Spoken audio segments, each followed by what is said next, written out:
നമ്മുടെ മണ്ഡലത്തിൽ നിന്ന് പുറത്തോട്ട് പോകുമ്പോൾ, ഇപ്പോൾ ചേട്ടനോട് ഞാൻ അല്ലാതെ സംസാരിച്ചിട്ടുണ്ട്, പുറത്തോട്ട് പോകുമ്പോൾ എല്ലാ ആൾക്കാരും ചോദിക്കുന്നത് എവിടെയാണ് സ്ഥലം എന്ന് ചോദിക്കുമ്പോൾ പറയും ശാസ്താംകോട്ടയാണ്, ശാസ്താംകോട്ട കുന്നത്തൂർ നിയോജക മണ്ഡലമാണ്.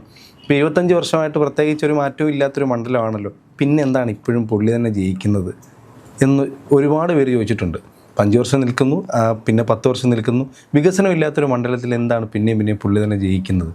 അത് എന്താണെന്ന് എന്തെങ്കിലും ഒരു പറയാൻ പറ്റും? എന്തുകൊണ്ട് പിന്നെയും പുള്ളി? ഇടതുപക്ഷ ജനാധിപത്യ മുന്നണിക്ക് വലിയ തോതിൽ മേൽക്കൈയുള്ള വോട്ടുകളുടെ എണ്ണം കൂടുതലുള്ള ഒരു നിയോജക മണ്ഡലമാണ്.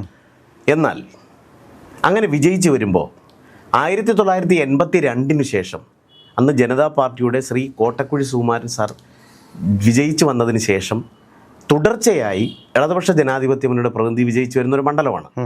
അതെല്ലാം പോയിക്കൊള്ളട്ടെ, കഴിഞ്ഞ 10 വർഷക്കാലം തുടർഭരണം കിട്ടി. ആ തുടർഭരണത്തിൻ്റെ ഏതെങ്കിലും ഒരു ആനുകൂല്യം ഒരു മുതിർന്ന അംഗം, സീനിയർ MLA എന്ന നിലയിൽ എത്രയോ കാലങ്ങളായി സ്ഥിരമായി ഇടതുപക്ഷത്തിൻ്റെ പ്രതിനിധി ജയിക്കുന്ന ഒരു നിയോജക മണ്ഡലം, ആ നിയോജക മണ്ഡലത്തിൽ തുടർഭരണത്തിൻ്റെ എന്ത് ആനുകൂല്യമാണ് ഈ നിയോജക മണ്ഡലത്തിലേക്ക് കൊണ്ടുവന്നത്? ഇന്നവേറ്റീവായ ഒരു വികസന പ്രവർത്തനത്തിൻ്റെ പേര് മാധ്യമപ്രവർത്തകനായ സുഹേലിന് പറയാൻ കഴിയുമോ?